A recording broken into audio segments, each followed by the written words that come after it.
So welcome friends once again. Uh, Yesterday we have seen problems on capacitor and nicely we have solved them. I gave some homework. Have you completed that? Yes. So let me know that. We'll start with. Okay. So we take the overview of that and then we will start. So, as topic 2 is concerned, most of the problems I have given and we have just we had a discussion over that. So, just we will see the answer of yesterday's problem and then we will go for understanding the next topic. Fine. You also be ready with your problem. So let me declare the answers. Okay. For first problem we learned yesterday. What is the answer given? Given means what is the answer you solved for that? Yes. How much answer is coming? Mithali. 1 minute. Huh? May I please the screen? Yeah. So what is the answer coming? Charge is asked, na? Everything is solved, na? So first tell me charge. Homework 1. We will confirm that. You also confirm it with yourself. If any problem is there, then afterwards we will discuss about that. Charge. How much it is coming? 2. Q1. 2 microcoulomb. Hmm. Q2. 15 by 4. Okay. Q3. 60 by 7 microcoulomb. 3 only, na?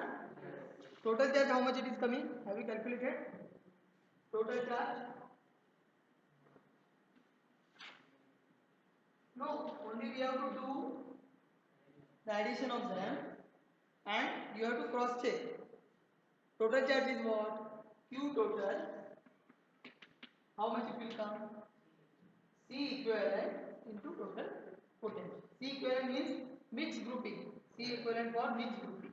So you cross check whether your Q total is coming same as the addition of 1, 2 and 3. If it is coming, then there is no problem. Okay. So yesterday I saw my video. I got that I am here and there moving much more. So today I will have that improvisation. So I will not much more move here and there. It doesn't look good for you. So slowly I will teach you. Slowly means with a great speed with less movement. So I will restrict myself. So dear students, have you completed this? Okay. What is about voltage? Voltage also you calculated? Okay. Yes. Then what you do? You combinedly you make those answers. Afterwards we'll check them. Okay.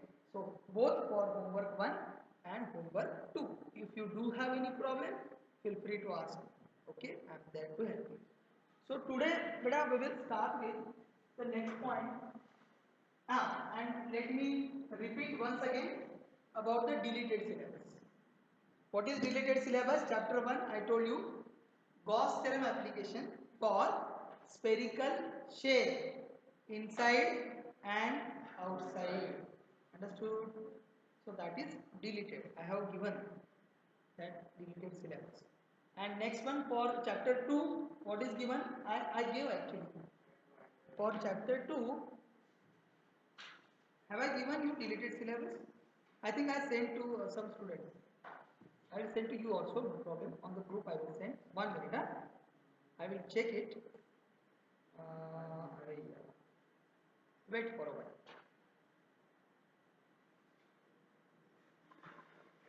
Deleted syllabus.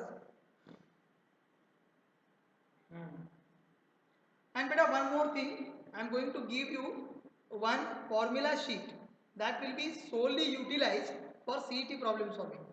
Means for your JEE problems also you may use that. So today only I am sending that. For this is deleted syllabus. Yeah, deleted portion. See, chapter 1 only that uniformly charged sphere. Chapter 2 nothing has deleted. Understood? Polarization that deleted means it is from your optics. Optics polarization is deleted.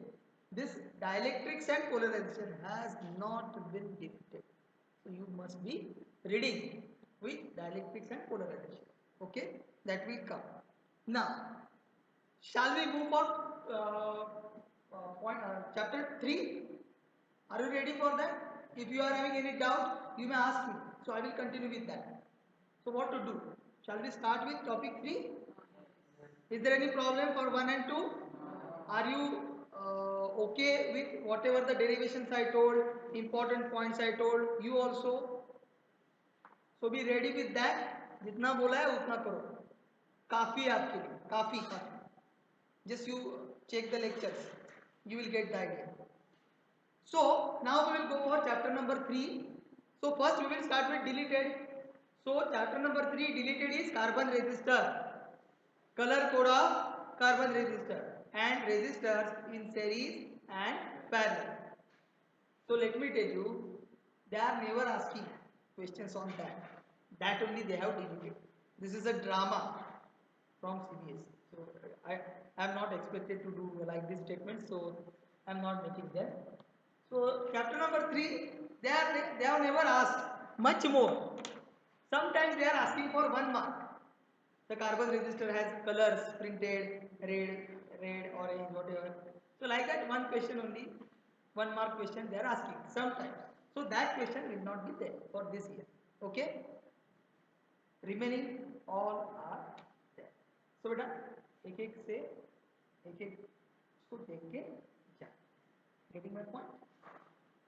So first one and very important is your drift velocity and current density. So I will write over here topic 3, which is current electricity.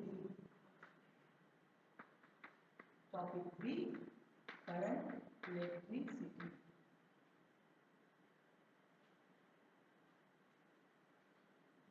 In current electricity, there are many points. So first it's my responsibility to explain you the important points, correct?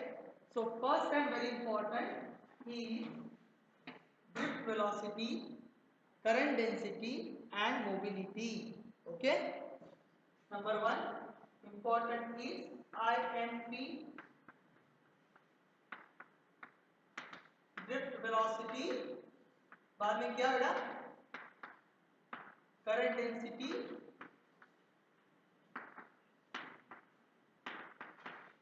And नहीं, ये पहले एक लिखिए, drift velocity current density.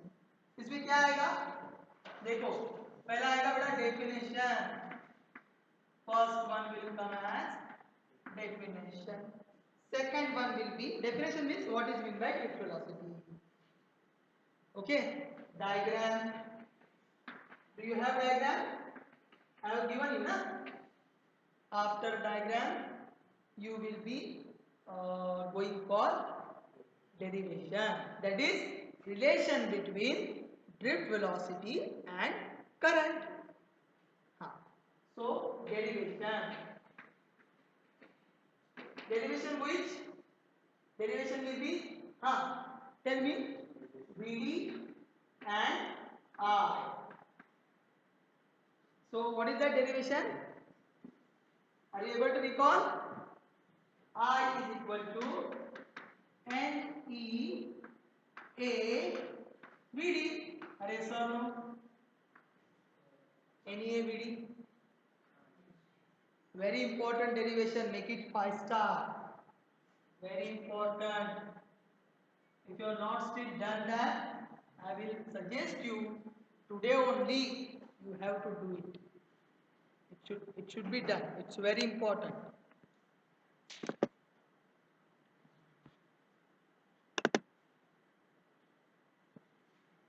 Okay. Okay. Then one more derivation is there which VD, हाँ इसके बाद में देख लेते हैं number 2,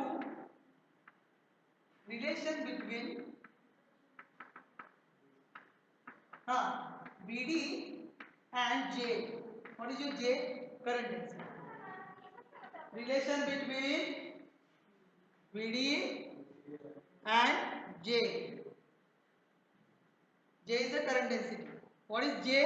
I upon A. What is J? Current per unit area. Current density. जो एरिया दिया है बेटा, ये जो अपना कंडक्टर है इसको मैंने छोटा कर लिया, काट लिया। अरे ये कलर बदले, ये देखो इसको काट लिया मैंने, सपोज इसको और भी काट लिया, छोटा हो गया। ऐसा अगर उसका एरिया ऑफ क्रॉस सेक्शन निकालो तो how many electrons are crossing per unit time through that cross section, है ना? So that will be current, but current per unit time per unit area अगर मैंने वो निकाल दिया तो मेरे को मिलेगा J is equal to I upon A, ये बन जाएगा आपका करंट डेंसिटी। इसको बोलते हैं करंट डेंसिटी, बाकी कुछ नहीं है। तो इसमें क्या करना पड़ेगा आपको? आपको मैं सजेस्ट करता हूं जिसका ये डेरिवेशन हो चुका है उसके लिए ये काफी है। क्या करना है आपको? आपको एक चीज करना है,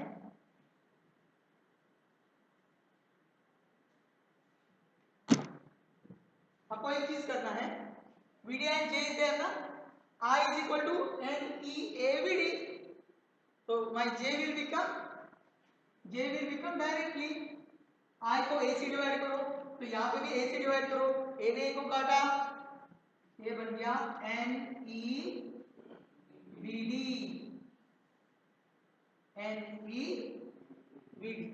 ये डेरिवेशन आ सकता है। ओके, नंबर 3 क्या आ सकता है? नंबर 3 क्या आ सकता है? Mobility. Mobility definition, SI unit, formula and relations. Relations कौन सा? In terms of electric field. So mobility क्या लिखते हैं? Mu and E. I think it is electric field something VD and that it is correct. हाँ VD E and mu. So आपको suggest करता हूँ आप भी उसका डेरिवेशन थोड़ा सा करके लो, वेरी इंपॉर्टेंट। तो यहां से आपका कंडक्टर का इनसाइड द कंडक्टर पार्ट हो गया, बचा ही नहीं कुछ। No problem, no problem. अरे क्या हो जाएगा वो भी बता दूं। इसके ऊपर mostly they are asking 3 mark question, कितने का? 3 मार्क। लेकिन अभी बेटा अपना सिलेबस थोड़ा सा पैटर्न चेंज हो चुका है। जैसे मैंने आपको बोला लास्ट लेक्चर में फैराडे केज वगैरह वो दिखाया मैंने आपको भी सेंड कर दिया ग्रुप पे। वो सैंपल पेपर में आपने अगर देखा case based questions, there are case based questions, so we must be ready with this. So some question they will give, some paragraph they will give, and they may ask you if the number of electrons are decreasing, what will be the impact on current density? Number of electrons are decreasing मतलब current कम हो जाएगा। अगर area constant है, अगर current कम हो रहा है तो करंट डेंसिटी भी कम हो जाएगा। नहीं तो ये पूछ सकते हैं करंट कांस्टेंट रख के अगर मैंने एरिया ऑफ क्रॉस सेक्शन कम किया उस कंडक्टर का तो what will be the impact on current density? अगर एरिया ऑफ क्रॉस सेक्शन कम हो गया करंट डेंसिटी बढ़ जाएगा, बढ़ जाएगा। क्यों? Why? I is constant, I is kept constant and J is inversely proportional to A.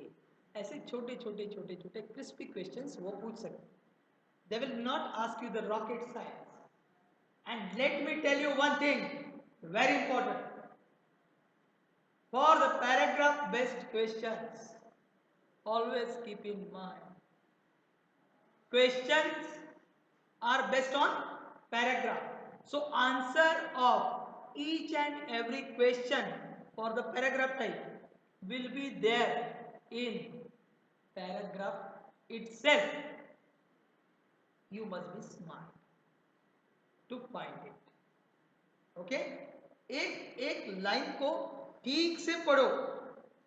5 question है, 5 में से 3 का आंसर तो डायरेक्टली पैराग्राफ में मिलेगा.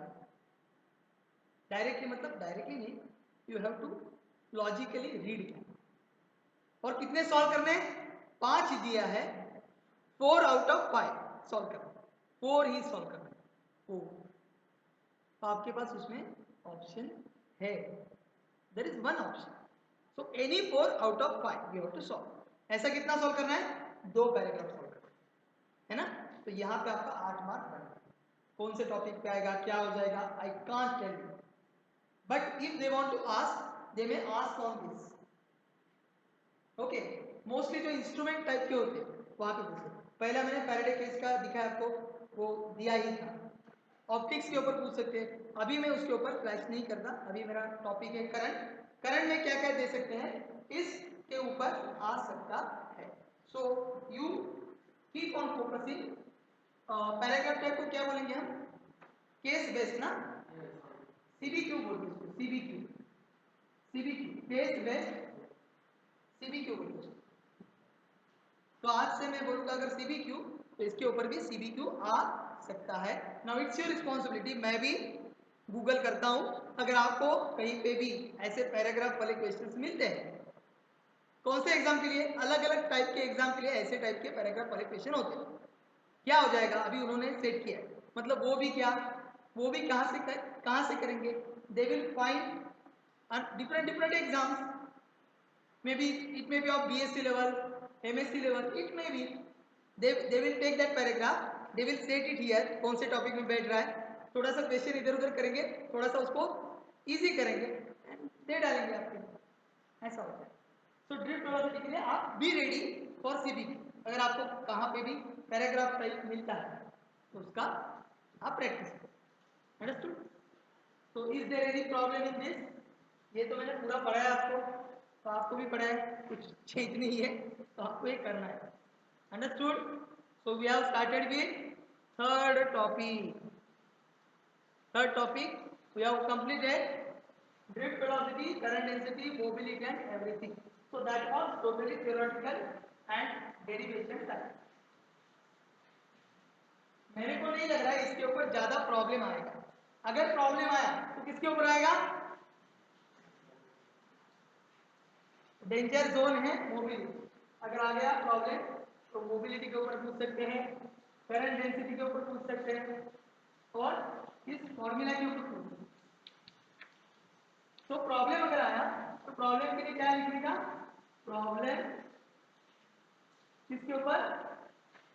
ड्रिफ्ट वेलोसिटी फाइंड करने के ऊपर आएगा. तीन ही फॉर्मूला है, तो तीन ही फॉर्मूला के ऊपर आपको प्रॉब्लम सॉल्व करना. Is there any doubt, any query? Shall we move further? इसके बाद आता है ohmic and non ohmic conductor. Okay, तो बेटा ohmic and non ohmic conductor के लिए अपन को we have to go with Ohm's law. बराबर? So what is Ohm's law? You are knowing that. तो पहले हम क्या करते हैं, Ohm's law and ohmic and non ohmic conductor, इसको एक करते हैं. Are you able to get it from the board everybody? थोड़ा आपको प्रॉब्लम आ जाए. Ohm's law, you may do the sacrifice for your brothers and sisters. Ohm's law and ohmic and non-ohmic conductor.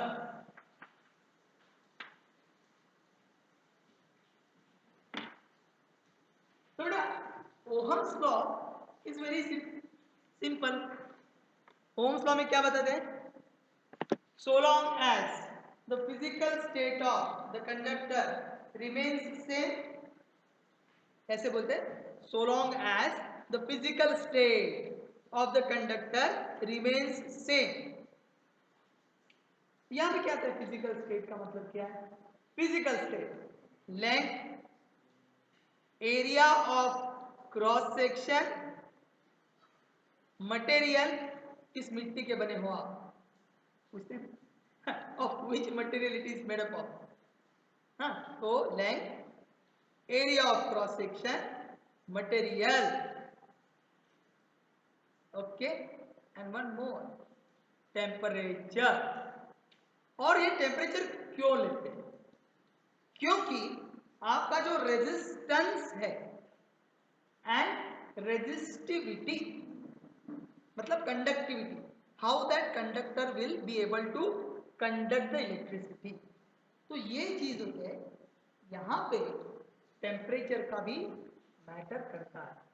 क्यों करता है? क्योंकि आपको हमने बोला है, अभी बोल सकते हैं, उस टाइम नहीं बताया था क्योंकि सेमीकंडक्टर पढ़ाया नहीं था. अभी आपको मालूम है थर्मल एजिटेशन होता है, तो कंडक्टर में भी क्या हो जाएगा, वैलेंस बैंड हो जाएगा, कंडक्शन बैंड उसमें भी हो जाएगा ना. तो conductor, good conductor, it will have partially filled bands or fully filled bands, and what they will do, they will overlap each other. So conductor will have more and more electrons, और वो electron में some electron will be like that, they will get thermal energy. So if the electron is getting more energy, so there is a lot of chance of increase in the energy of the electron.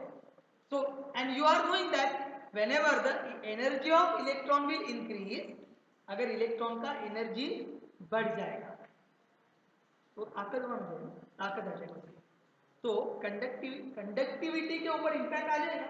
So conductivity and resistivity. तो conductivity क्या है? कितना ज्यादा conduct कर रहा है. Conductivity कैसे दिखाते हैं? कितना ज्यादा कंडक्ट कर रहा है, तो उसको सिग्मा से दिखाते हैं. तो यहां पे आपको दिखा जाएगा कंडक्टिविटी. हाँ, सिग्मा नहीं है, बाकी भी दिखाते हैं ऐसा कुछ.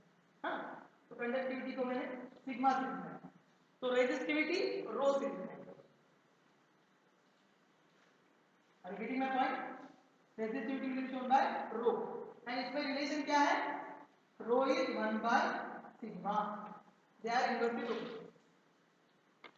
तो कंडक्टर का अगर कंडक्टिविटी बढ़ गया, what it means, it is able to conduct more and more electrons, मतलब more and more electricity. Does that mean that it will less and less oppose? जो ज्यादा कंडक्ट कर रहा है बेटा, तो अपोज कम हो जाएगा ना. Traffic is moving fast, traffic is moving fast on the roads of Mumbai. What is the contrast statement of that? There is a less traffic jam today. Let me repeat, traffic is moving very fast on the roads of Mumbai today. So what is the contrast statement? There is a less traffic jam on the roads of Mumbai today. तो पहला आ गया, traffic is moving with great speed, conductivity ज्यादा है, conductivity ज्यादा है. So there is a less traffic jam, अपोज कम है, ट्रैफिक जाम कम है, अपोज कम है तो रेजिस्टिविटी कम है. क्या आपको forever you have to keep it. इसके उल्टा भी कर सकते हैं.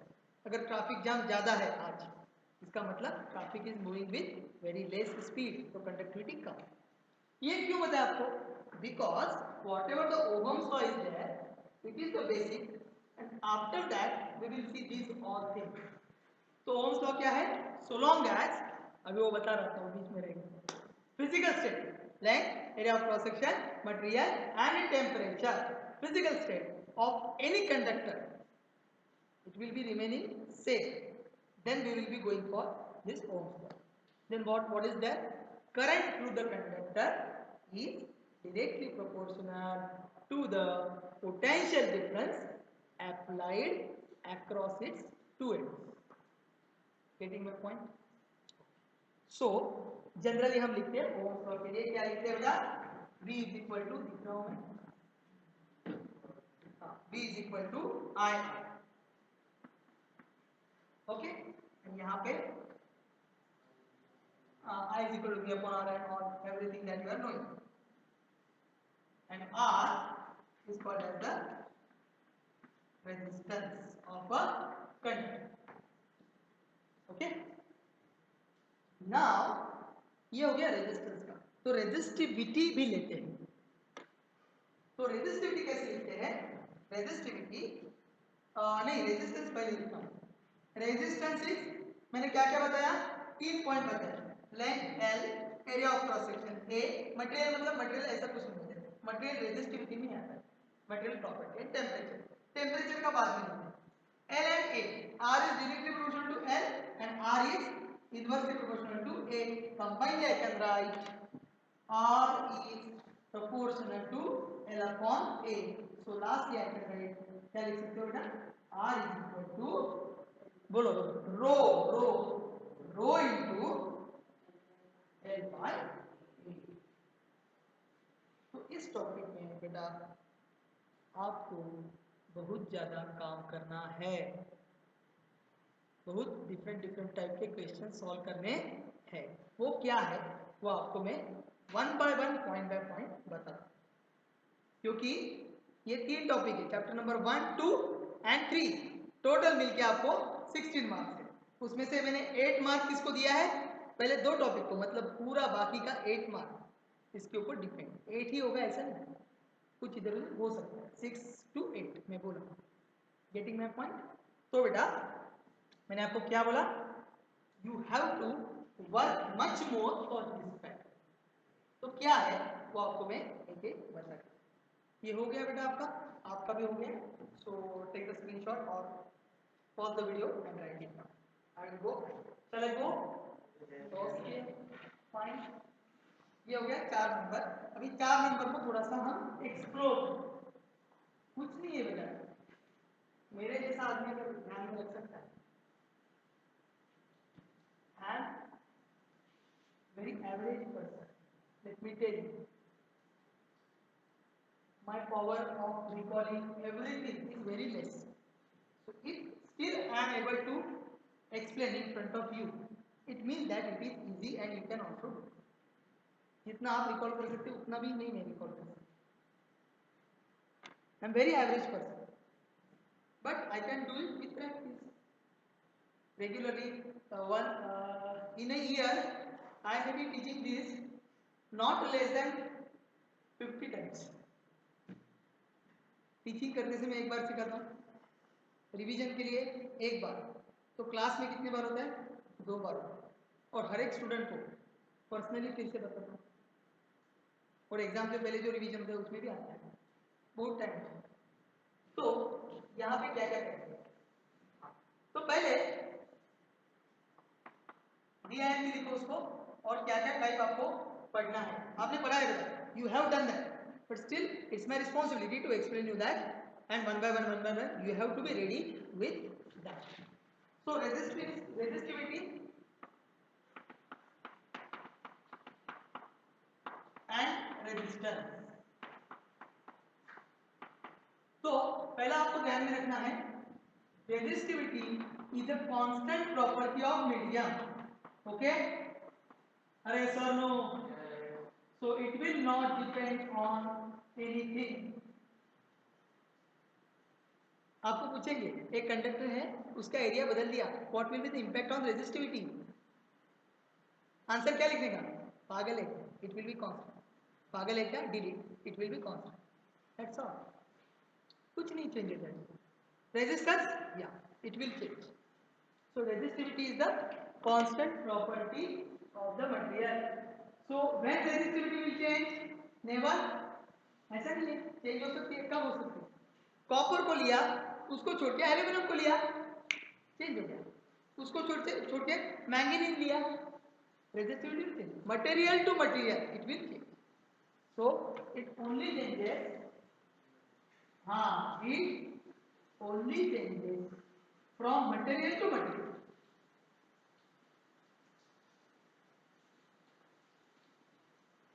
इसके लिए आपको मेरे को 2-3 दिन लगेगा इसका प्रैक्टिस करने। तो क्या करते जाओ, जैसे जैसे जैसे मैं आपका प्रैक्टिस लेते जाऊँ उतना टॉपिक का, सब टॉपिक का आप घर में पूरा करें, है ना? Is it a waste of time? Otherwise I will stop, there is no problem. If you think it's a waste of time then I will not teach, you may study on your own. Understood? Okay. तो यहाँ पे क्या क्या करने का है? तो पहले तो आपको एक मालूम है, वॉल्यूम विल बी कांस्टेंट, है ना? अरे sir no, volume will be constant कभी स्ट्रेचिंग के लिए, stretching. So if we are stretching और कॉम्प्रेसिंग, अगर कंडक्टर को स्ट्रेच किया नहीं तो कॉम्प्रेस किया तो क्या हो जाएगा? अगर लेंथ बढ़ गया तो एरिया ऑफ क्रॉस सेक्शन कम हो जाएगा, और लेंथ कम हो गया then area of cross section will increase. Understood? if you are taking gold wire and if you are stretching it, अगर वो नहीं चेंज होता तो फायदा होता ना. 2 सेंटीमीटर का वायर लिया आपने, हाँ, ज्वेलर के पास गए, 2 का 4 बना के दो. अरे बाप रे, 2 का 4 बनाया, डबल हो गया. 5,000 रुपए का था, डबल किया, 10,000 जेब में आ गया. होता है क्या ऐसे? कितना भी उसको डक्टाइल होता है, मैलेबिलिटी, डक्टिलिटी, हाँ, तो जितना आप उसको स्ट्रेच करोगे क्या हो जाएगा? लेंथ तो बढ़ जाएगा बेटा, एरिया ऑफ क्रॉस सेक्शन सोना उतना ही रहेगा. So Mona, don't worry, huh? There will not be any change in सोना. Okay? So आपको खुश रहने का जरूरत नहीं, उतना ही रहेगा वो.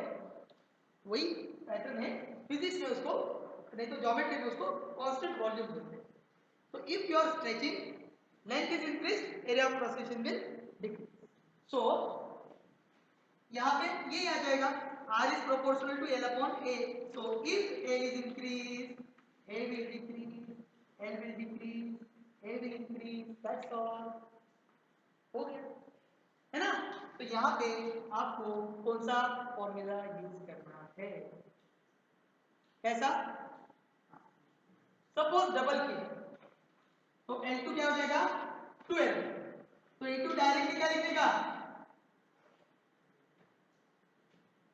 L2 is 2 L1. Then what will be A2? A1 by 2. हाँ, तो इसके लिए जनरल फॉर्मूला सब दिया आपने. जनरल फॉर्मूला क्या? अगर मेरा L2 n टाइम्स L1 है तो A2 क्या हो जाएगा? A1 by n. और यहाँ पे भी एक मजा है, क्या? एक मजा और है जिसको हम लिखते हैं, देखो बेटा, एरिया L स्क्वायर लिखते हैं और वॉल्यूम लिखते हैं L क्यूब. तो जहाँ पे एरिया है वहां पे अगर आपने L स्क्वायर लिखा है ना, so you can directly right R is equal to n square L. तो अगर length if it is increasing, double area of cross section will be half, double half, 2 to the 4, triple हो जाए, area will be by 3, 3 3 जा 9. तो हर time n को multiply, n को divide जिसको किया वो ऊपर जाके फिर से मल्टीप्लाई, तो उसका स्क्वायर बन जाता है. तो मैं लिख सकता हूँ R is equal to n square into n. अरे yes or no? ठीक है. एरिया का दिया तो एरिया बढ़ाया, एरिया बढ़ाया तो क्या हो जाएगा? अगर मैंने एरिया दिया, ये नहीं दिया, एरिया दिया, एरिया बढ़ गया, लेंथ क्या हो जाएगा? तो I think it will come like that, n square upon ए। तो जिस बच्चे को ये दो फॉर्मूला मालूम है उसको दुनिया में कौन सा भी प्रॉब्लम हो, he or she will not have any problem. That is my promise, God's promise. Really. After all, remaining thing is your mathematics knowledge and calculation skills. If you are weak in tables, multiplication, 1800 rupees calculations, है ना? 1800 ना कि 1200? 1800. If you are weak in those calculations, then it may occur. Means you will add 450 plus 450. First time you took 450 from me. Today also you took. I will tell you 0, 0, 5 plus 5, 10, 4 plus 4, 8. You must give me 8,100 rupees. Then nobody will be able to take that calculation. So that I am telling. तो वो अगर आपका ठीक है, ये basic, इसको बोलते हैं नॉलेज। ये क्या हो गया आपका? बाकी का आपका स्किल है। जिसका स्किल अच्छा, जिसका स्किल फास्ट, वो पास करेगा। ज्यादा भी पास करके कभी कभी इधर जाने थे उधर जाते हैं, फास्ट है तो आप करो। इसमें और भी ये समझ गए? तो do you have idea now what to do? Now इसके ऊपर परसेंटेज चेंज आता है, बहुत दुख देने वाला, दुखदाई बोलते हैं। हाँ, we feel very sad once we see this question. The length of the conductor has decreased by 25%. How much percent its resistivity will increase or decrease? क्या कुछ नहीं है, ज्यादा कुछ नहीं है, प्रैक्टिस नहीं कर रहे आप। If you are not doing practice, nobody will be saving you. Okay? So percentage increase, decrease. You are knowing that? Or yes or no? I have taught you. नहीं तो मेरा लेक्चर देखो। 16 June you called me. The same thing was going on. I think. Huh? Check. I was in my car. You called me. Show your notebooks and all. अगर आपने उस time किया है तो आपको to whom I asked, I will not tell you. That is the top secret with that person.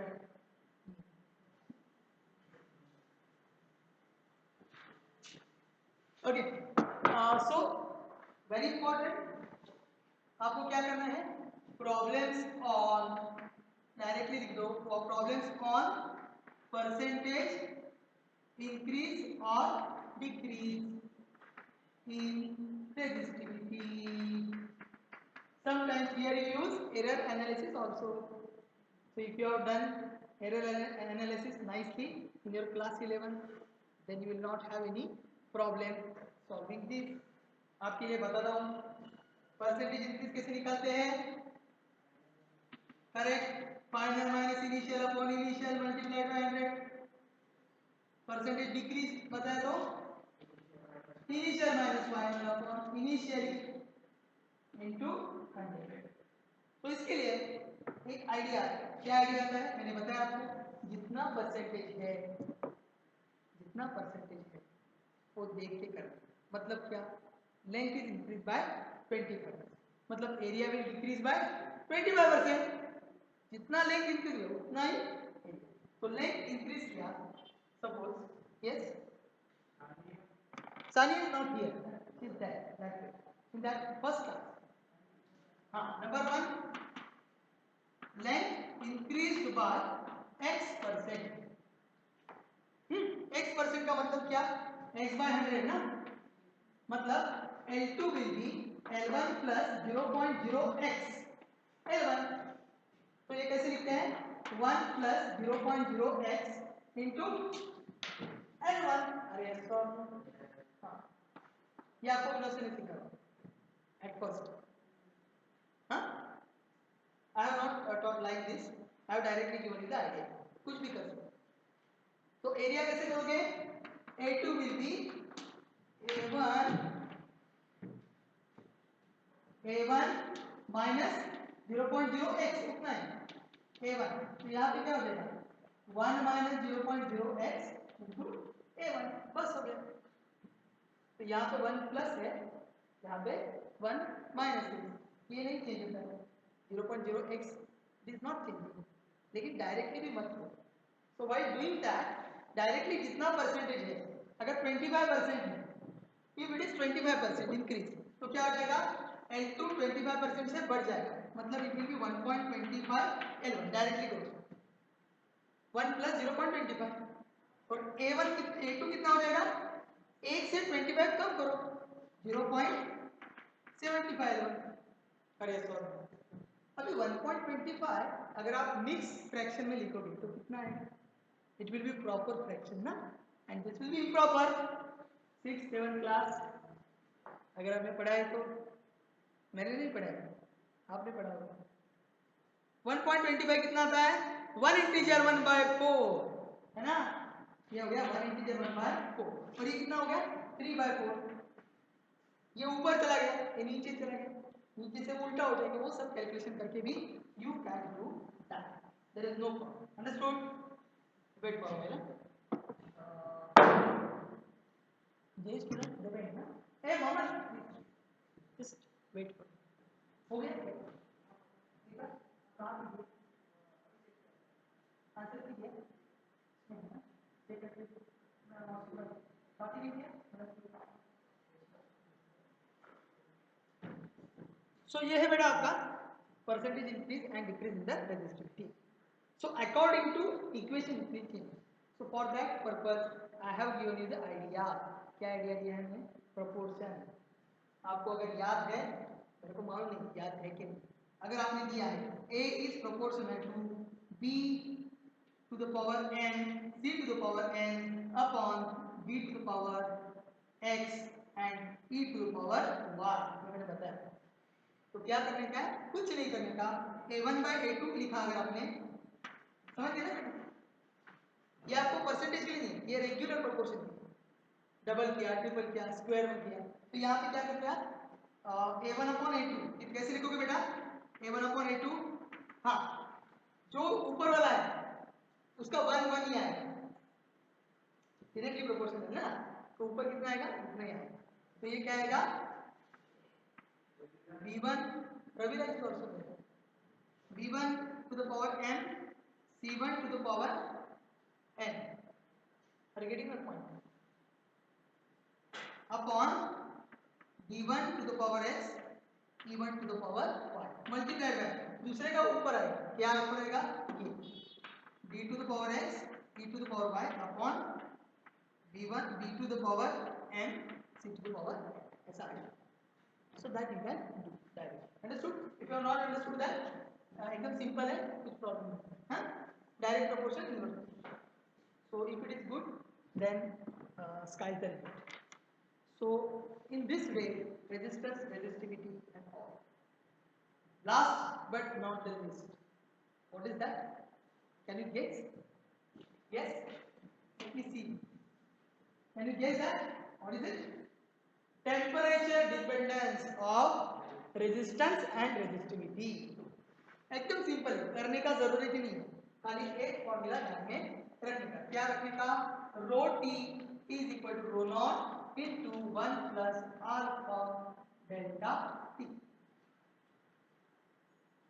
ये क्या है, at given temperature, at zero initial temperature, so ये इनिशियल, ये फाइनल, और ये अल्फा, इसको क्या बोलते हैं बेटा, मालूम है आपको, अल्फा को temperature coefficient of, correct, of resistivity. इसके ऊपर थोड़ा प्रॉब्लम अगर सॉल्व करने को मिले आपको, तो I will suggest you to find some problems on this, क्योंकि यहाँ पे थोड़ा कैलकुलेशन करना पड़ता है, ऊपर नीचे थोड़ा करना पड़ता है, गेटिंग माय पॉइंट। तो अगर आपको मिल जाए इसके ऊपर आप प्रॉब्लम सॉल्व करें।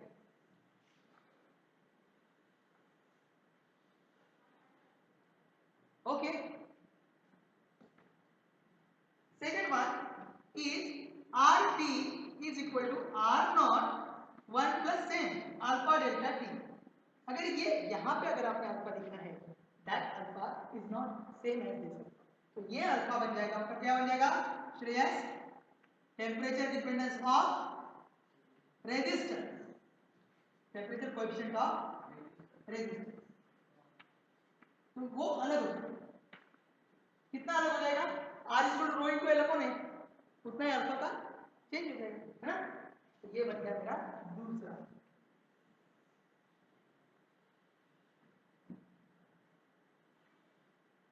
These are so important, very very important.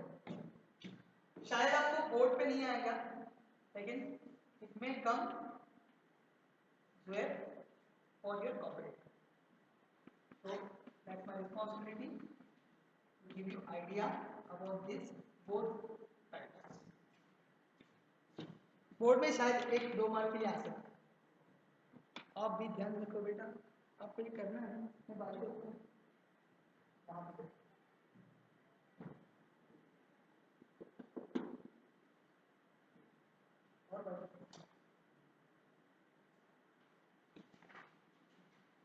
समझ गए?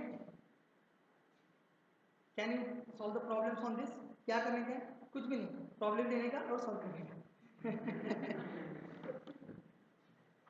क्या होगा, क्या करेंगे? नहीं आया तो मेरे को पूछ दे, हाँ इतना तो बता सकता, लेकिन आस्क नहीं है।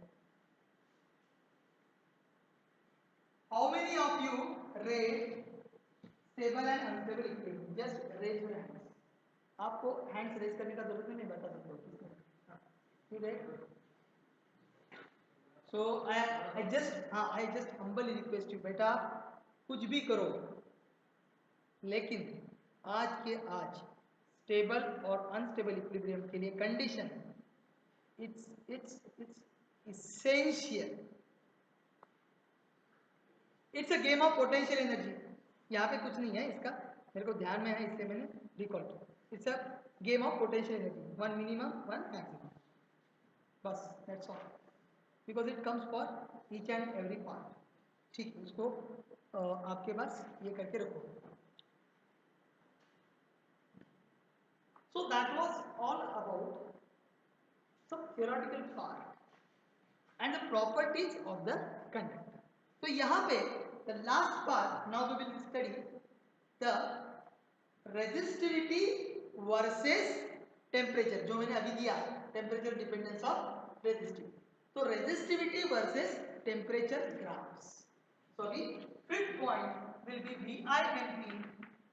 आपको बोर्ड के लिए करना पड़ेगा और कॉम्पिटिटिव के लिए mostly for NEET it comes, for JEE also it comes, CET somewhere you may skip that, but for JEE you have to do that, and for NEET board के लिए भी in some questions they are asking graphical representation, understood?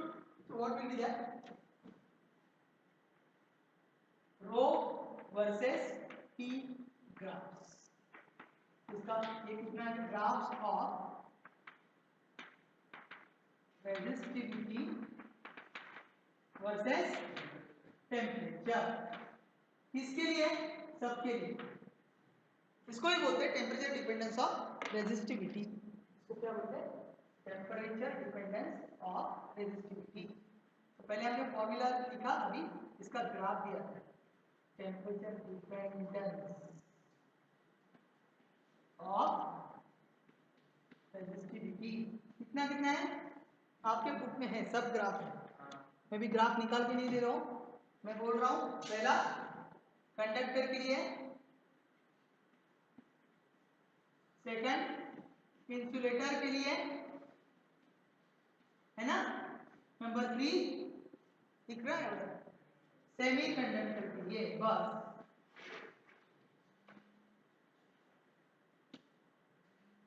And what they are doing?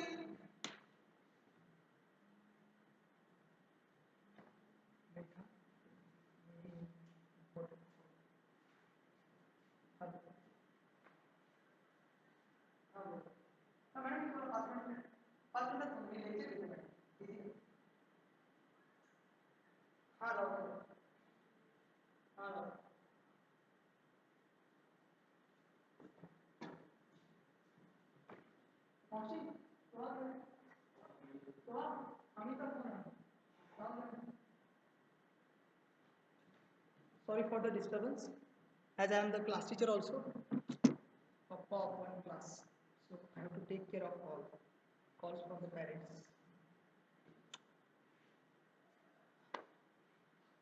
किधर पे था मैं? Semiconductors. So they may make you in confusion.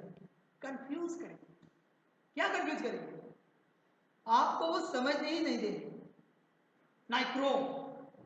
Or they will ask you plot a graph of resistivity versus temperature for nichrome material.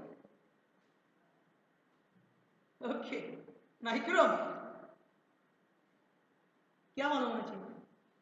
1, 2, 3 nature मालूम होना चाहिए. Conductor का कैसे आता है, इंसुलेटर का कैसे आता है, सेमीकंडक्टर का. नाइक्रोम क्या है? इस्त्री में यूज करते हैं, आयरनिंग में, हाँ, वाटर हीटर में यूज करते हैं, मतलब वो इंसुलेटर है. Heating effect of electric current जहाँ पे इंसुलेटर का वैसे ही आएगा उसका. कार्बन का दिखाए तो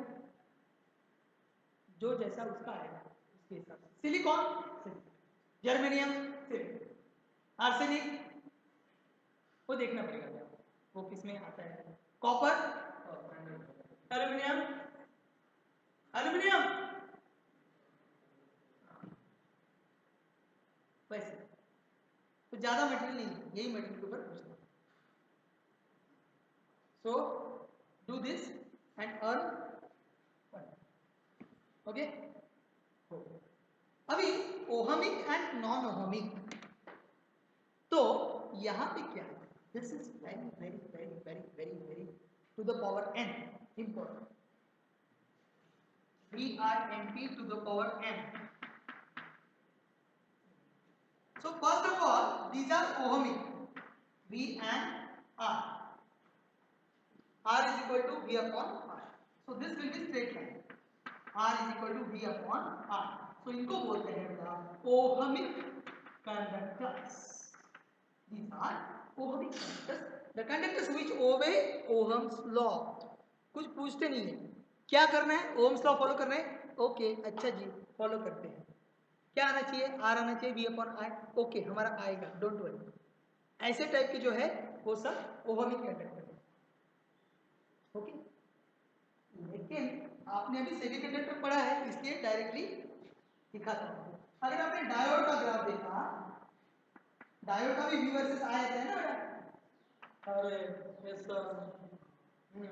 तो ये वी है, वी कैसे लेटर भी भूल गए. वी वर्सेस है ना. क्या वी कहाँ रहता है? हाँ, ये वी होता है ना. ये यहाँ पे वी होता है. आई वी कैरेक्टरिस्टिक बोलते हैं. वहां पे कुछ प्रॉब्लम नहीं है, वहां पे भी निकलते हैं. क्या कैसे निकलते हैं दिखाता हूँ, डोंट वरी. आपने पीएन जंक्शन डायोड पढ़ा है. How many of you studied resonant everybody. PN junction diode forward bias होता है, रिवर्स बायस होता है. तो पीएन जंक्शन डायोड का हम ये ग्राफ यहाँ से ऐसे आता है, अरे ये सब यहाँ से ऐसे आता है, ये सब. तो यहाँ पे अगर मैंने इसका स्लोप निकाला है ना, हाँ, तो स्लोप क्या है बेटा? स्लोप विल बी, बोल दिए बेटा, delta I upon delta we. तो यहाँ पे अगर रेजिस्टेंस चाहिए तो यहाँ पे रेजिस्टेंस हो जाएगा कितना? 1 बाय स्लोप. अरे सर नो प्रॉब्लम. तो इनको बोलते हैं नॉन ओहमिक. या आपके जैसे बेटा पढ़ाई करो, नहीं करेंगे सर, नॉट पॉसिबल. बेटा स्कूल में हम नहीं आएंगे सर, नॉट पॉसिबल. वीडियो देखो, नहीं देखेंगे सर. Non ohmic, that doesn't follow Ohm's law. ये तो यहाँ पे दो टाइप के रेजिस्टेंस होते हैं.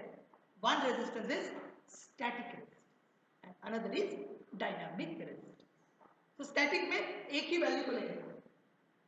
यहाँ पे है तो यहाँ पे डॉट डॉट डॉट करो, ये वैल्यू निकालो, यहाँ पे डॉट करो, ये वैल्यू, वो आएगा स्टैटिक. और डायनामिक मतलब चेंज होता है ना, डेल्टा लेवल. यहाँ पे क्या, यहाँ पे भी आर गेटिंग माय पॉइंट? सो ये ग्राफ है नॉन ओवरलैप के लिए. तो यहाँ पे the problems may be asked, problems not questions may be asked on this point. Current electricity is very very important. और जिसको करंट इलेक्ट्रिसिटी आता है उसको आधा फिजिक्स आता है. मतलब इलेक्ट्रिसिटी आधा इलेक्ट्रिसिटी उसको आता है. It's very important. सो जितना आपने दो टॉपिक को पोटेंशियल लगाया, हाँ, इलेक्ट्रिक फील्ड इलेक्ट्रिक पोटेंशियल को जितना पोटेंशियल लगाया उसके डबल पोटेंशियल आपको. Are you ready? Will you do? मेरा कुछ प्रॉब्लम नहीं. आपने अभी जीरो से भी चालू किया, वांदो ना थी. हमें वांदो ना थी. I don't have any problem. You have to start somewhere. आज भी किया तो भी आपके हाथ में कितने महीने? 2 महीने. ये तो मैंने काउंट ही नहीं किया. November and December months are there, 2 in your hand. Now your hand will decide whether to use these months or not to use these months. Still you can do it. मेरे speed से match करके चलो, आपका काम हो जाए. So that was all about this part. So now I will not increase much time for this lecture, but now second part will be purely depending on Ohm's law, but applications. That is current, potential difference. Potential नहीं है. अभी यहाँ पे आपको V is equal to K Q1 Q2 sorry K Q upon R inversely proportional to R, कुछ नहीं बताना, कुछ पूछने वाला नहीं. आपको यहाँ पे EMF आएगा, पोटेंशियल डिफरेंस आएगा, difference of the potential between 2 points. तो यहाँ पे very 2 important points are your KCL and KVL. That is the Kirchhoff's rules. उसमें भी क्या करते हैं? सुपरपोजिशन उसमें भी यूज करते हैं. लेकिन वहां पर वेक्टर वगैरह वैसे एडिशन नहीं होता है, खाली यहां से यहां या उधर से यहां, A to B और B to A. That's why current is not a vector quantity. You are knowing that, but still it has direction. Yes or no? So I can't call current as a directly scalar quantity, but it is not vector also. Why? Current को आप किसी भी space में apply कर सकते हो. आई x into आई cap plus आई Y into जे cap नहीं करते. लेकिन करंट राइट से लेफ्ट में जा रहा है, लेफ्ट से राइट में जा रहा है, आपको मालूम रहना पड़ता है कहाँ से कहाँ जा रहा है. बैटरी पॉजिटिव नेगेटिव मैंने जोड़ लिया तो हम बोलते हैं ना. So that is important. So only you have to keep in mind conventional current and actual current, है ना. करंट की दो टाइप है, drift current and diffusion current. What are the type? Drift current due to drift particles. जहां पे हमने drift velocity निकाला था, getting my point, I is equal to NEAD. That is the drift current due to drift particle. Drift मतलब वो अंदर अंदर move होता है जो डायरेक्शन में करता है. और डिफ्यूजन मतलब एक्चुअली जो रेगुलर जो इलेक्ट्रॉन्स मूव करते हैं डिफ्यूज होते हैं, मतलब बैटरी कनेक्ट करते हैं तो करंट आता है. That. So everything will be learn in current. तो बेटा यहाँ पे मैं आपको खाली पॉइंट लिख के देता हूँ, और tomorrow maybe we will be putting flash on KVL, KCL, again series parallel of cells. Resistance series parallel is not there, but cell series parallel is there. Okay, so what you have to learn is, I will give you the points, आप भी इसको note down करो. तो पहला point आएगा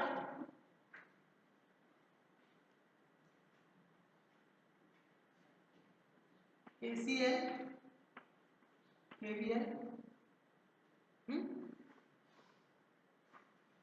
understanding and application. Understanding होना चाहिए and application.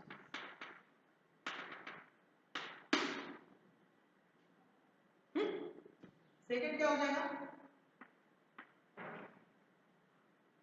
Second electrical networks, मतलब एप्लीकेशन ऑफ दैट. इसमें आपको अभी मैंने क्या, I was thinking something, ACL KVA, हाँ, EMF, हाँ, and internal resistance, and third one terminal क्या, पोटेंशियल डिफरेंस. तो EMF epsilon, internal resistance small r and terminal PD V. Okay.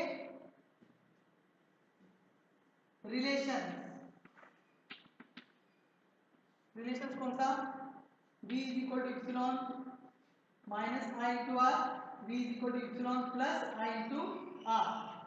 V कब कम आता है एप्सिलॉन से, चार्जिंग में, सॉरी डिस्चार्जिंग में कम आता है ना.